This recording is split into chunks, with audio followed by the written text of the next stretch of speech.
Oh, Now, no. what you're going to want to do is grab the brush and just beat the devil out of it.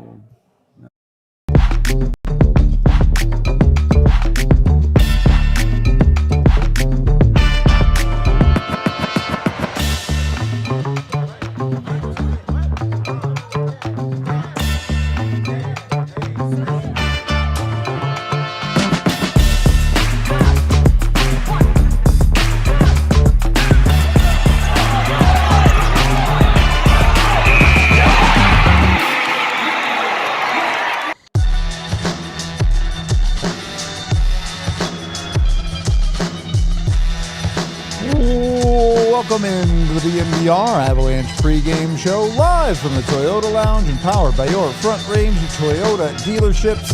Avs taking on the Minnesota Wild, and it is the return of Nazem Kadri back in the lineup after multiple years away, which, I mean... 3.5. Yeah, you know, the last time the Avs had a guy return after multiple years, they kind of laid an egg. So, can the Avs actually get up for Naz's return? I hope so. It's an important game. Me too. It does feel like, AJ, if the Avs win tonight, certainly Minnesota's too far gone, right? Yeah, I mean, it would be a really hard climb for Minnesota to get into it, even if they win. Because that would put them 7 points back, but with the Avs having 2 games in hand, like that's still a lot of work. So, more than that, I thought. Maybe I'm wrong. I must have missed their win the other day. Yeah, because they're down 9 right now. Yeah, and so since they're both playing in this game, the Avs will maintain the 2 games in hand. Correct. So yeah, it would still be 7. With 2 games in hand for the Avs. So this is even that's tough. Minnesota has to win this. Yeah. If they want even a long shot at it, but if they lose, it's over for them. Like just 11 Not back. Mathematically, but it's over. Yeah, 11 back with 2 in hand for the Avs it's too much, man. So this is must win for them, and I said earlier this week that if the Avs won both the games against Dallas and Minnesota, it should functionally lock up the Central Division. So just do that. Yep. Make your life easier. Make your end of season run easier because while you do play some easier teams, the schedule doesn't get any lighter all the way down. You are playing every other day. I think there's one more 2-day break, maybe 2 left in this season for the Avs. Yeah. Giving yourself some ease of use and some off days might be a good idea for them. Their next 2-day break is the first week of April, so it's going to be a bit. It's a lot of hockey. Do we have the new injury report, Tiff? Well, let's bring it up. Brought to you by Common Spirit, and no good deed goes unpunished. You already knew about O'Connor. You already knew about Lehkonen. After the puck to the groin the other day, despite finishing that game, Gabe Landeskog is now week to week with a lower body injury. I'm sad. It really takes a little bit of the wind out of the sails of the excitement of this game because the Avs without Landy this year have been pretty beatable. Yep. Now, the Landy's absence and the team's record without him also perfectly coincided with Devon Toews also being out. And it's like you lose one of those guys, it's tougher, but you lose both of those guys, it's real tough. Yeah. I guess my real concern here is that Nathan MacKinnon is down 2 adults. Yep. Because Lehkonen and Landeskog are both of the guys that kind of do a lot of the dirty work and kind of rein him in a little bit and can help him in the defensive zone. And now those guys are both out. Val Nichushkin has been successful alongside Nathan MacKinnon plenty of times in his career, but Nelson and Nichushkin together have been so good that you really don't want to move them around. Like you really don't. Yeah. It's I mean, there's no two ways around it. It sucks for the Avs that this is also not even the first go of this with Landy, right? Yeah. You got him back to start the year, or rather in the playoffs last year, and then you lose him for a significant portion going into the Olympics, and now you're going to lose him for a significant portion again. Realistically, in the regular season, the Avs should be fine without him. They do probably need to play better than they did the last stretch without him, but you already mentioned there are other factors there. Nonetheless, you feel a lot better about the Avs lineup with Landy in it. And make sure you experience the difference compassion makes. Find a Common Spirit location near you and discover a new standard of health by visiting mountain.commonspirit.org. Common Spirit Health, official healthcare partner of the Denver Broncos. Hopefully a speedy recovery. At the end of the day, if all of the Avs injuries are good to go come playoff time, you can't complain too much. Yeah, pretty much. So that is what it is, and it immediately complicates the conversation of Nazem Kadri's back. So who plays where? Because you're now down 2 top 6 wingers if you're the Colorado Avalanche. Yeah, I mean, I think that this is something that we kind of toyed with already. The idea that when you have Jack Drury and Nick Waugh, and I guess Parker Kelly hanging around in your bottom 6, you could put Nazem Kadri at the wing if you wanted to. So putting Kadri alongside McKinnon today, it's a bad defensive line. Kadri, McKinnon, and Natchez are all bad defensive players. Like, none of those guys are good in their own zone. So that's not like, but you know that the player with the puck is going to pop. Like, you know that it works, right? You know that it's going to be a good fit, and that we've seen Nelson play alongside McKinnon a little bit this season. When the Avs are trying to get a little bit of offense, Cadre used to do the same thing. In his previous Avalanche stint. If they just wanted to just put in there, that makes sense. To me, it makes the most sense, instead of just being like, okay, well, now you have to move around the rest of your lineup. Yeah, you can just continue on with the lineup that you had from the other day, just Kadri for Landeskog, and you're done. Yeah. I don't hate the idea. I do wonder ultimately, though, this is Kadri's first game back in Colorado for over 3.5 years, as you talked about earlier. Obviously, familiarity there is better than not, but how long do we think this adjustment period for Kadri will really be? Quick. I don't think it's going to be very much. Okay. I hope you're correct on that. I hope he's able to jump back. He's comfortable. He knows the team. He knows the system. All those things, right? Like, I think it'll be quick. Good. I hope you are correct on that. We saw, obviously, you can go look at the statistics yourself. Kadri's finishing down a little bit in Calgary this year. Yeah. Is it reasonable to expect an uptick in that in Colorado? The actual goal scoring? Yeah. Especially if he's playing, like, we're just purely speculating because we don't know what line rushes are taking place in this very moment. If he's in the top line, yeah, I would expect that he's going to get some opportunity there. If he's actually playing third line center, it may not tick up that much because just purely opportunity based. That's tough, right? Yeah, you're going to play less minutes for sure. So I think that's going to play a big role. I think where he actually spent, like, the length of the Landeskog injury will be important. Because if it's more like 2 weeks, Kadri, he won't get as much time up there. Yeah, exactly. It may not tick it up that much. So, like, he's been produced. His process has continued to be fantastic, but the finishing. It's not the first time that he's gone through a finishing lull like this in his career. It's happened a few times. Mm-hmm. So sometimes he just goes through these stretches. As most players do, to be fair. Yeah, and, like, you can look at last year, the success that he had last season, and be like, well, clearly it's not that good. But that was also the best of his entire career. That was the anomaly, not the norm. Expecting that again would be foolish. So the balance of the Avs lineup includes not just Kadri, but Nick Waugh as well. And obviously they were able to win in Dallas the other night. How much of a pass do you give the Avs if there are some chemistry struggles or whatever you want to call it as the lineup settles back in? It's one guy. And I know that I guess it's two guys because I'm immediately overlooking Nick Waugh. Right. He's played one game. Is that enough? Yeah. I'm really not I'm not too concerned about chemistry. Okay.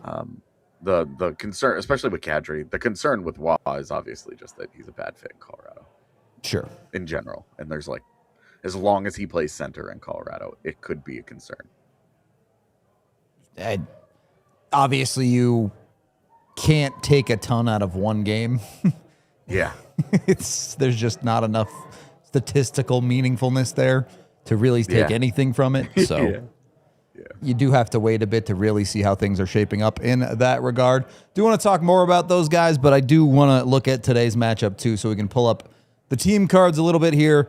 Avs power play has been trending up, but at least on net power play, still the worst power play in the NHL by a decent margin. So they have a ways to go of it continuing to be good if they want to improve that number. Everything else continues to look great. On Minnesota's side, they are fourth most points in the NHL at this point, with Tampa surging out in the East. A team that I don't know that I would say weird, but they certainly are not a team that is super explosive offensively, even with adding Quinn Hughes earlier in the season and some of the firepower that they have, like a Kaprizov. How do you think these two teams match up on paper, AJ? Colorado's certainly better down the middle. Without Landeskog and without Lehkonen, their wing depth really... and I guess without Olofsson at the moment as well. True. Those are three guys that are that have been consistently part of your top 9 forwards this season. So being without them really hurts. Adding Cadre really helps mitigate one of those losses. But it's I think it's still a good matchup for the Avalanche. Minnesota's interesting because they're sort of like a bad matchup for everybody because they just play so hard and they've got so many muck and grind types. Yep. But at their best, the Avalanche still have them because they have all the high end talent that they need. Minnesota with Boldy and Kaprizov and Hughes, they've got studs too, so they're really not lacking in that area. But Colorado's are just a little bit better. Their studs are not the same caliber. Yeah. And although credit to Matt Boldy for actually making it interesting with Marty Necas this year. Matt Boldy's awesome. I think you say that, but Necas has made it interesting on Kaprizov's level. I know different players, different play styles, but when you look at actual production rates, that's fair. It is fair. It is hard, though, when you're talking about two wings who are not getting to play with an elite center. And, Look, never apologize for getting to play next to Nathan McKinnon, all right? Just go do your job. It is. I mean, your point is taken, though. Kaprizov has 75 points in 63 games. Necas has 76 points in 58 games. So, Yep. Fair enough. Yeah. One of those guys is making $17 million next year, and the other one's making 11.5. So, good work. Yep. Yeah, I guess. Anyway, no, the matchup is still solid because the way Colorado's this is gonna be something we talk about a whole lot more over the next month and a half as we get into the postseason. But Colorado is one of the NHL's best rush teams and cycle teams. Yep, and that is, I think, only going to be increased by Cadre and Waugh, assuming they eventually get those wings back, Lehkonen and Landeskog. And O'Connor, I guess, or sure. O'Connor is practicing with the team now, so he's probably the closest to the bunch. Yeah, he might be actually, which is exciting and sad. Yeah. So nonetheless, yeah. And Anyway, the matchup is good for Colorado. They can kind of do a little bit of everything. They have got high end talent, and their goalies have been good. So I feel fine about it. But, yeah. AJ, let me ask you a question. There was a lot of hullabaloo made about the Avs calling the Dallas game the other night a playoff atmosphere. Now, Okay. I know I'm going to be the dissenting opinion on this, but I'm a believer that a regular season game just cannot quite capture the same thing that a playoff game can. You can get close. Yeah, but you can get close, depending on the game, yeah. I don't think you will really ever truly find a playoff atmosphere in a regular season game, barring the, like, win and you're in game 82 thing. I was going to say the Yeah. game 82 against St. Louis was a playoff game. So, Right. no, I'm with you, especially like Colorado having such a large lead on Minnesota in the standings. Yeah. Kind of deadens it a little bit. Because if this was a 1 or 2 point lead where you're like the leader of the division could change by the end of the day, it would feel There'd different, be juice. Yeah. especially with like this is an extremely important division title to win Mm-hmm. with how the playoff format is set up. It's really, really important that a team wins this division so that they only have to go through possibly one of these teams and not two. And so that is a really big factor in this. The Avalanche having the lead, that doesn't mean they won't take it as seriously, but There's some realities. It will lack a little bit of that same kind of juice because of that. It's just reality. Okay. I'm glad we're at least on the same page on that. I can find a little bit of backup there. When it comes to the Avs, I'm going to ask us two different ways. We'll start with the Cadre impact. Yeah. Do you think Kadri has any impact on either end of the Avs special teams? Yeah, I think he can help the power play. And without Landeskog, we don't have any lineup questions. He's on it. That's Just drop him in fair. Definitely fair. So, okay. Yeah, yes, I think he will be on that top power play unit, and I think he can help it. I hope so. It has already been helping itself a little bit, and beyond Kadri, definitely. Yeah, it's been the so power. much better. It's been better. It hasn't been long enough yet to sit here and tell you that the power play is fixed. But post-Olympic break, it's been not just noticeably better in process, it is actually scoring goals. And that goes a really long way. My concern, though, is not with the power play, but with the penalty kill, which has been nowhere near as good as it was prior to the Olympic break. Now, some of that conversation is the Avs have been dangerously undisciplined in the last 6 games. Yeah. But can the Avs find a way to stem the bleeding on that penalty kill? Yeah. I want to say yes, because at some point it's got to turn around, right? Like, you know better. But yeah. Not a confident answer right there. It's not, because it's not just process, it's just or it's not just result, it's their process has been bad for a while now. Yep. And I say bad relative to when it was best in the league, because I don't think it's actually like bad. It's still top 10. Remember that yeah. they have killed multiple 5-on-3s in the last week. It's true. So they have done some really good work. And remember the last Minnesota game, they had penalty box parade. in that second period, and they only scored off of an own goal in the final 30 seconds of it. They'd been great. Yep. So there have been moments of this penalty kill being really, really good. So I'm hopeful. It doesn't seem to be any rhyme or reason on why it's having a good day or a bad day. It's just we'll just see how it goes. I have no feel for it, is what I'm saying. Which it just feels, I don't even want to say bad. It's not the unbelievable penalty kill that was locked in every single night that we were getting for like 30 straight games earlier in the season. Yeah, it's not that. So you just don't want to see the power play be on the come up only to have it get canceled out by your penalty kill falling off at the same time, right? Yeah. That would be frustrating. You really don't. You really can't have that, honestly, because otherwise you're then right back to what we were talking about. In terms of your special teams is not helping you win games. Yep. Just to give you the lines based on line rushes, Nichushkin is moved up to the top line with McKinnon and Necas. Kadri, Nelson, and Colton together on that second line. Waugh centering Brindley and Kelly on the third line, and then Bardakov, Drury, Kiviranta on the fourth. Defense remains the same. Options.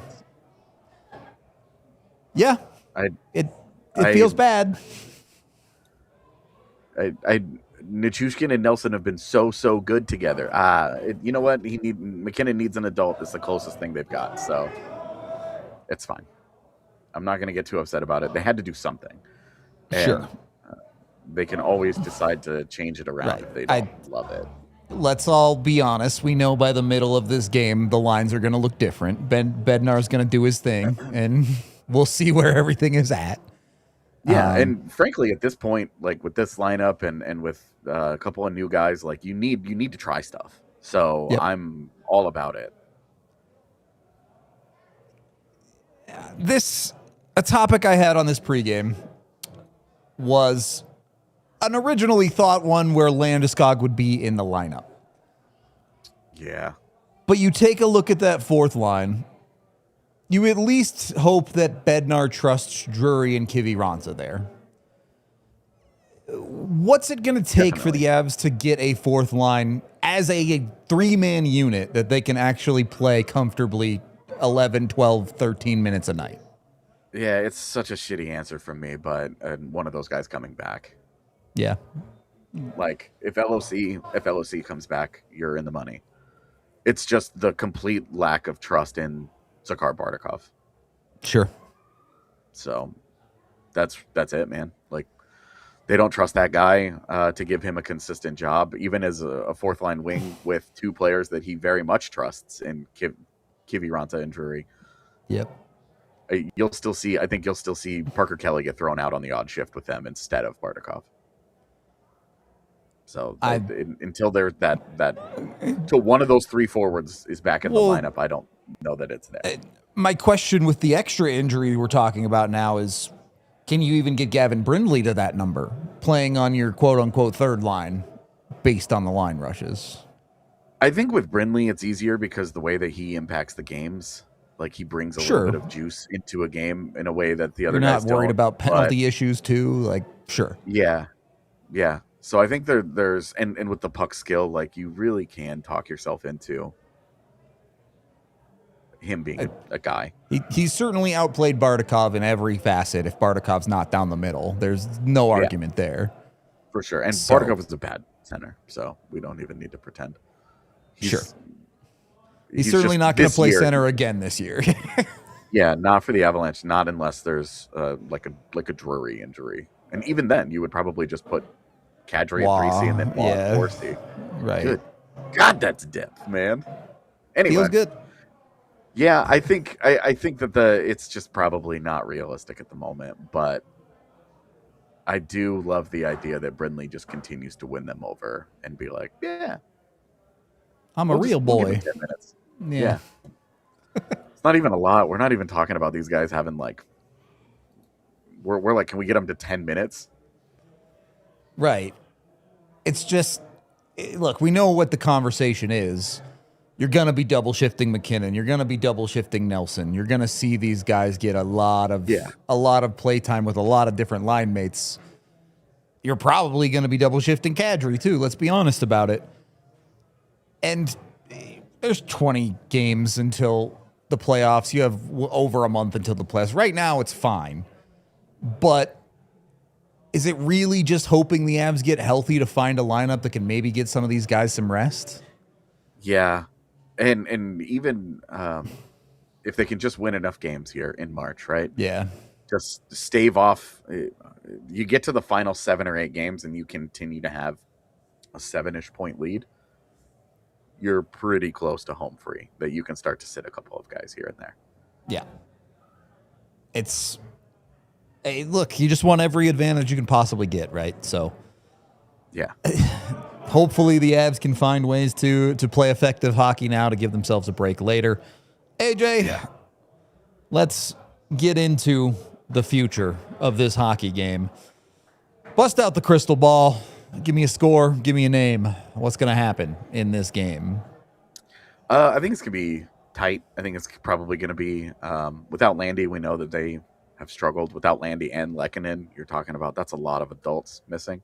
Yep. So I think it's going to be a struggle. They really need to do well on special teams. So give me a 3-2 and give me Cadre to score. Taking the easy answer with Cadre. Of course. The fan favorite choice. I do think you're right, and it's going to be a tight game. I won't even argue with the 3-2 score. I'm comfortable with the game ending up there in one like this. It is Scott Wedgwood in net. We'll talk about that in a second. I don't think he'll be the goal scorer, though. Look, I'm going to ride this Marty Necas hot hand thing until it cools off. He has been unbelievably good post-Olympic break. So He's looked really good. Yeah. Put another one in the back of the net, Marty. Why put 2 and get to 30 on the season tonight? Why not? That's right. Put 2. Just toss another one on the board, big fellow. Make it easy for the Avs to look good with you, as we've talked so much about the Avs top guys, and it's more about McKinnon and Makar. Necas is definitely on the totem pole third banana there, but just such an impressive performance from him out of the Olympics. And look, is he going to stay at this level for the rest of the season? Probably not. If he does stay at this level and through the playoffs, the Avs are winning the Stanley Cup. That's for they're sure. They're going to be a real tough out. Yeah, they're going to be a real tough out. But knowing he has this level in the bag, it's nice. I don't want to call it insurance because he is a top guy. Performance is expected out of him. But having that third banana makes a world of difference for the Colorado Avalanche. Yep. So keep doing it, Marty. That's where I'm at with that. Wedgwood in net. I'm not going to read too much into this. This is just the standard Avs goalie rotation that they've been running in some form for most of the season. You want to read into it? Go ahead.